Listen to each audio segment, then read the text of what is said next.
people. The loose format for this is on page 25, if you work with this one. So there's 3 blocks in here. The blue block is the now, the gold block, what we're working on today, is the where, and the red block down the bottom is the how, which bridges the now to the where. So each of these examples I've given you have those 3 sections, the now over here, the where over here, and the how down here. You see that the how is broken up sometimes into subsets, subcategories, and there's a reason for that, and we'll talk about that when we get there. But there's no reason you have to stick to this format. The point is that what you end up with is what is useful for you. So if it's useful for you, then stick to that format. If it's not, play with it. So this is a graphic designer. We wanted to make these look pretty in a certain way. This is a furniture maker. You can't really read what she's doing, what the details are, but this is her now, she called it the current situation, where I'm going, and then how she's going to get there. This one is an architect's company. I'm pleased to say they're doing very well. They're specialising in design for these new medical centres, the big centres. Quite left-brain people, quite detailed, particularly when it gets to the finances and those details. This is a sort of, this is a shop, freaks like us, with sort of skate, roller derby sort of vibe in it. I'm sort of reading something. Oh yes, their vision. To create a business that cultivates a sense of belonging, connection through celebrating the weird in everyone. And this is cool, and this is a complementary alternative medicine person, crystals and herbs and so on. So she actually did the one-page plan, which is under here, now, where, and how. But she also did a sort of crystals reading and card reading, etc. So she integrated that with her one-page plan. The format that you end up with is your business, you know. I mean, the audience for this is you. It's not some funding agent or investor or whatever. The plan is written for you as the business owner. So it's got to have something that gives it meaning for you. That's the examples I've got. Yeah. All right.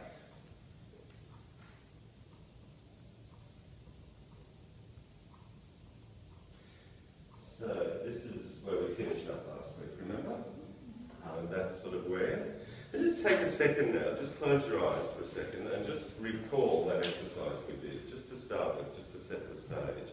You were standing up, you brought your attention to your breath, you brought your attention inside your body, you located a version of yourself about 1 metre in front of yourself, and this version of yourself was about 5 years from now.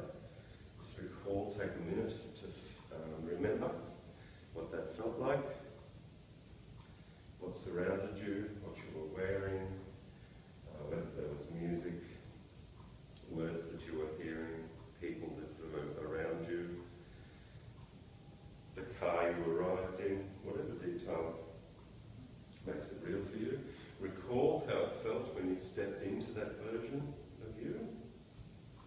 Recall what the mood was, what the feeling of that was. Just to make it as clear as possible, that fantastic place, what it felt like. And when you're back, just open your eyes.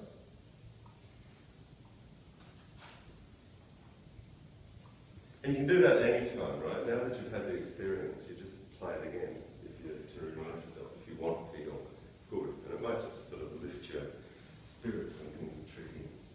But let's imagine that that place that where everything is perfect, is a 10 on a scale of 1 to 10. Okay? This first bar here. So I'll call this the overall scale. This will probably work best if somebody volunteers to be the guinea pig for this. Craig, thank you. If 10 is that perfect place, where are you now on a scale of 1 to 10? 4. 4. That's excellent. How did you get to a 4 from a 3? And here I'm really interested in what strengths, resources or capacities you demonstrated or that you used to get from a 4 to a 3. Because a 4 is better than a 3, right? Mm. It also says when you say a 4 that you've actually got somewhere. It's higher than a 1. You know, it's better than a 1. So, how did you get from a 3 to a 4? What strengths did you show? Capacity to change. Mm-hmm. What else? Willingness to change. Mm-hmm. What else? Be able to have a bit of clarity as to the way. Mm-hmm.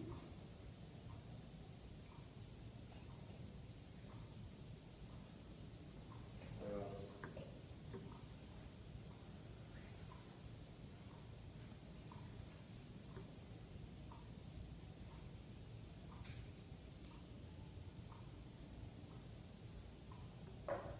I guess it's metrics as well, because 1 to 3 is very bad, and there must be a very bad reason for it to be very bad. Mm-hmm. Anything greater than 5 means that everything's already in place and you know the how to be greater than 5. Mm-hmm. But right now, all I'm interested in is how you got from up to a 4, from a 3 or a 2.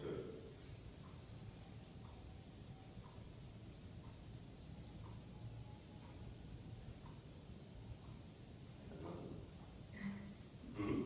Like a running out. Well, think for a second.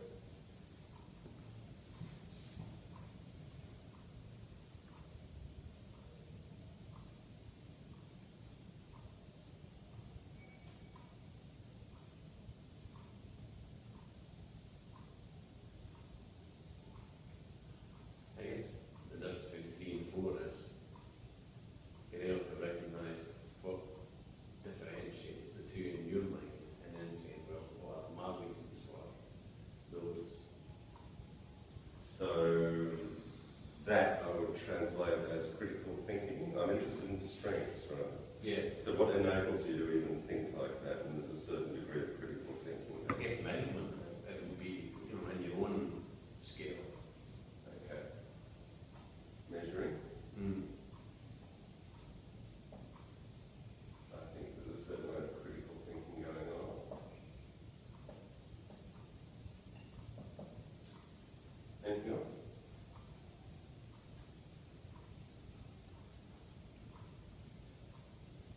Having an end goal, I think, I suppose, which is kind of what the clarity of where is, but not just that. Yeah.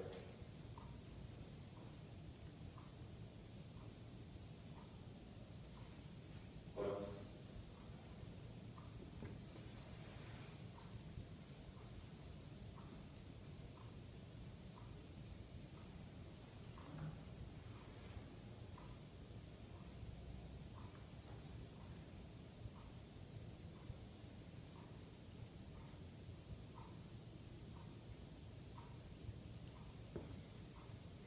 All right. Let's say this now. So that's overall. This next scale is financial. So that party that you're at in 5 years' time where everything's perfect, that's a 10. Financially, where are you right now?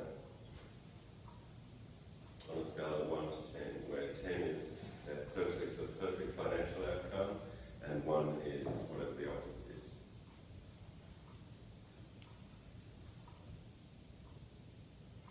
I'm just going to say 4 again, but I'd probably say about 5.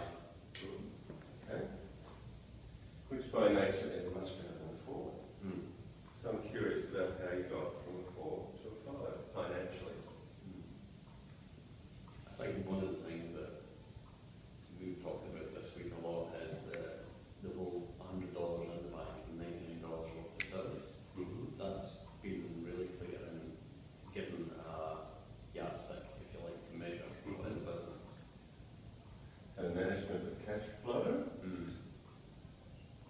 I have mentioned cash flow before, haven't I? What else?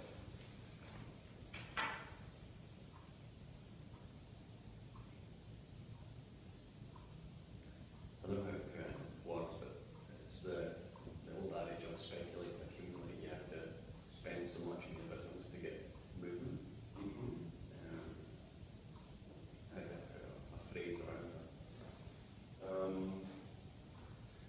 budget management, but it's a sort of attitude, isn't it? Capacity to invest. Yeah. Yeah. Or confidence to invest. Yeah.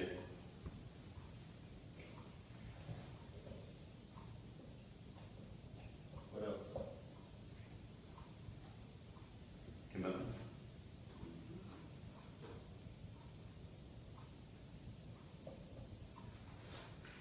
What else?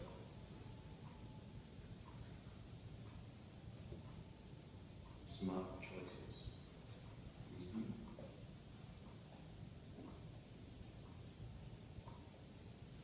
Not inconsistent with critical thinking and measuring and so on here. Another scale, personal. So again, you're in that blissful state, I assume, where everything's perfect. That's a 10. And 1 is the opposite. Where are you now? Probably about 7, I Okay. Very good. So how did you get there from 6? by practicing the guitar. Okay. What else? Being grateful. Being Grateful.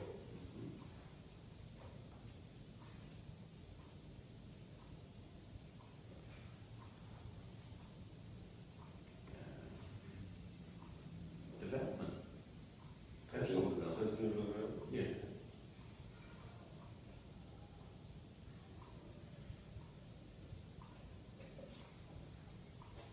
What else? Appreciation of potential.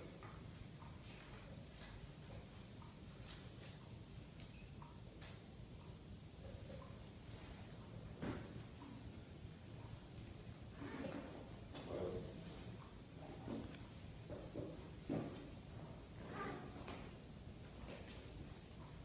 That's it.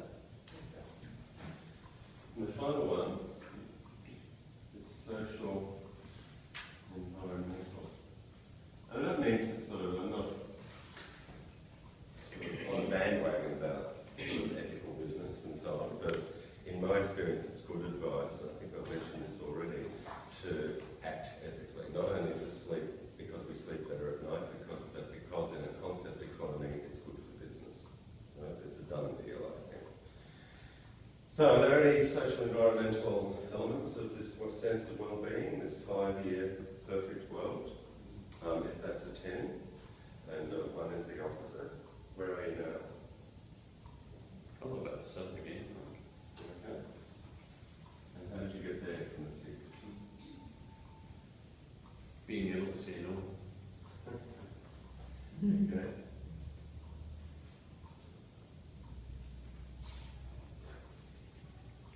Or having the strength to say no is probably a better way of phrasing it.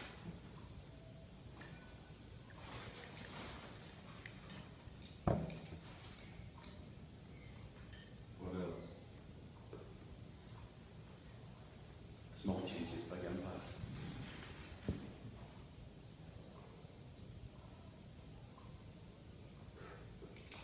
Is that sort of a 80-20 thing?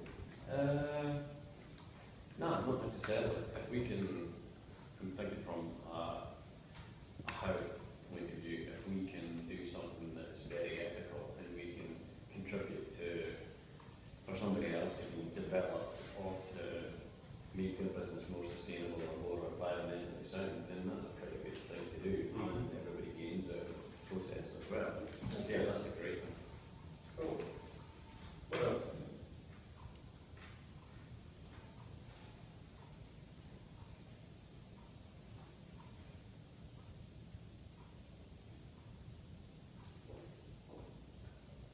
I know it sounds a bit cheesy, but giving something back, Hmm. whether that's free time or whatever.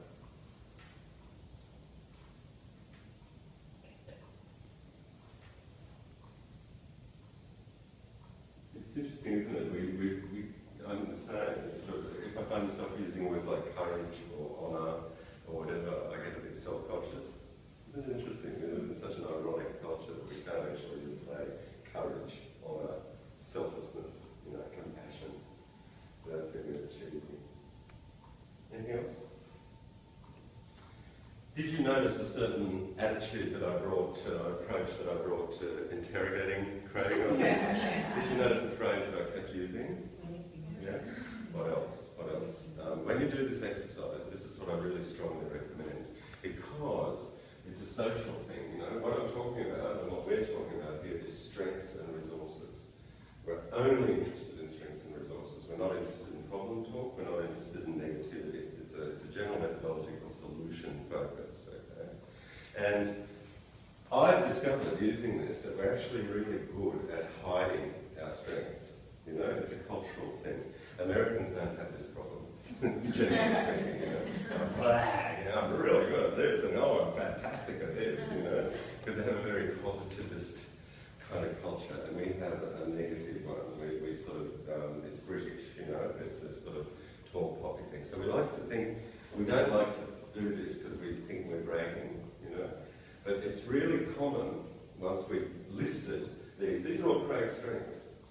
Okay? These are, even though he's scoring himself a 4, not a very good score overall in terms of the progress of his business, look at the shitload of stuff he can do and the talents and capacities he's got to bring towards this business, you know.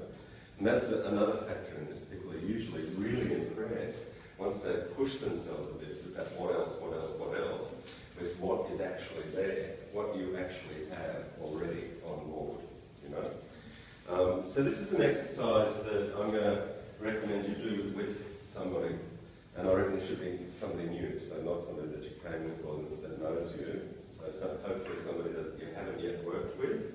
And just interrogate each other the way I just interrogated Craig, you know. So first of all, and this isn't in the workbook, so you'll have to make up a sketch, just these 4 lines. So the first one is overall, the second one is financial, personal and social. This follows on from, you might recall, the last exercise which you did before you went home last week, which was to do some writing about that perfect place, which you did in that financial, personal, social way.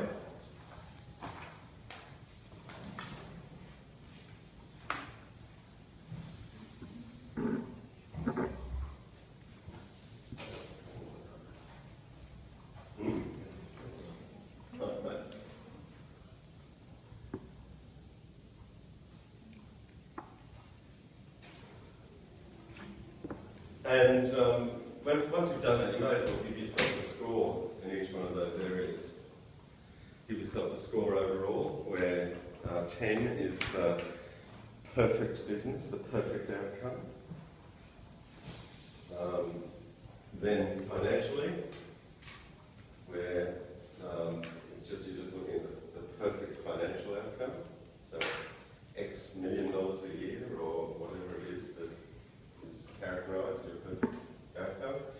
Personal, where 10 is absolute blissed out happiness, job satisfaction, sense of mission, sense of meaning, whatever it is that your personal success criteria are. And social, environmental, any kind of benefit to others that is there in your perfect outcome. So, once you've scored yourself, grab somebody else and we'll spend 10 minutes on this, 5 minutes each. Just interrogate, your main role is to ask what else, and really push the person. Don't let them get off easily, okay? Give them a bit of a roasting to really tease out this what else business. What if it's a hypothetical